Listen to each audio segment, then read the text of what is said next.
Hi friends, beginners కోసం falls stitching అనేది చెప్పబోతున్నా. ఓకేనా. స్టార్టింగ్ పాయింట్ నుండి ఈ విధంగా పట్టుకొని మనకి హ్యాండ్ ఫోల్డింగ్ దగ్గర ముడుకుంటుంది కదా, ఆ ముడుకు వరకు మార్క్ చేసేసుకోండి. ఓకేనా. లేదంటే మనకు టేప్ కొలతను బట్టి అయితే ఒక 10 ఇంచెస్ అలా పెట్టేసుకోండి. తర్వాత ఇప్పుడు ఫాల్స్ని తీసుకొని దాన్ని నీట్గా తడిపేసి ఆరేసుకోండి. ఆరేసాక ఐరన్ చేసుకోండి. ఐరన్ బాక్స్ లేదు అనేవాళ్ళు, ఓకేనా, మనం నీట్గా ఫోల్డింగ్ చేసుకొని ఈ విధంగా మనం పడుకున్న బెడ్ ఉంటుంది కదా, ఆ బెడ్ కింద పెట్టుకున్నాం అనుకోండి, ఒక 2 అవర్స్ అలా వదిలేస్తే నీట్గా మనకి ఐరన్ అనేది అయిపోతుంది.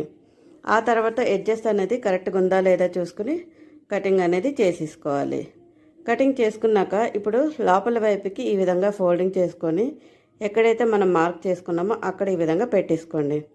పెట్టుకున్నాక దానికి తిన్నగా ఈ విధంగా ఒక పిన్ అనేది పెట్టేసుకోండి.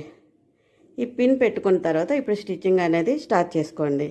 ఈ పిన్ పెట్టుకోవడం వల్ల మనకి ఫాల్స్ కదలకుండా నీట్గా ఉంటుంది.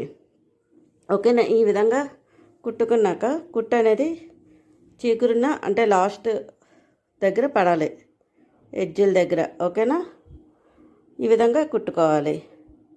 ఈ విధంగా మనం కుట్టుకున్నామంటే రోజుకి 10 శారీలు కుట్టే దగ్గర, ఫాల్స్లు కుట్టే దగ్గర మనం ఒక 20 ఫాల్స్లైనా కుట్టుకోవచ్చు ఈ మెథడ్లో కుట్టుకుంటే. ఓకేనా ఫ్రెండ్స్. ఈ విధంగా కుట్టుకున్నాక ఆ చివరిన వచ్చిన తర్వాత దారాన్ని కట్ చేసి మళ్ళీ మనం అక్కడి నుండి కుట్టకూడదు. ఓకేనా. కుట్టుకోవడం వల్ల, అక్కడి నుండి కుట్టడం వల్ల మనకు శారీ అంతా మిషన్లోనే ఉంటుంది, మనకు కుట్టుకోవడం కష్టం అవుతుంది. సో అలా కాకుండా మనం ఎక్కడి నుండి అయితే స్టార్టింగ్ కుట్టామో అక్కడి నుండి మనం కుట్టుకుంటూ వచ్చామంటే మనకి శారీ ఫాల్స్ అనేది ఈ విధంగా నీట్గా కుట్టుకోవడం కూడా ఫాస్ట్గా అయిపోద్ది. తర్వాత ఫాల్స్ కానీ శారీ కానీ ఎక్కడ చిన్న ఫోల్డింగ్ లేకుండా చాలా నీట్గా అయిపోతుంది. ఓకేనా ఫ్రెండ్స్. ఈ పద్ధతి ఎంతమందికి నచ్చిందో ఒక చిన్న కమెంట్ చేయండి. ఓకేనా ఫ్రెండ్స్. నచ్చితే తప్పకుండా లైక్ చేయండి, షేర్ చేయండి, కమెంట్ చేయండి. Bye friends.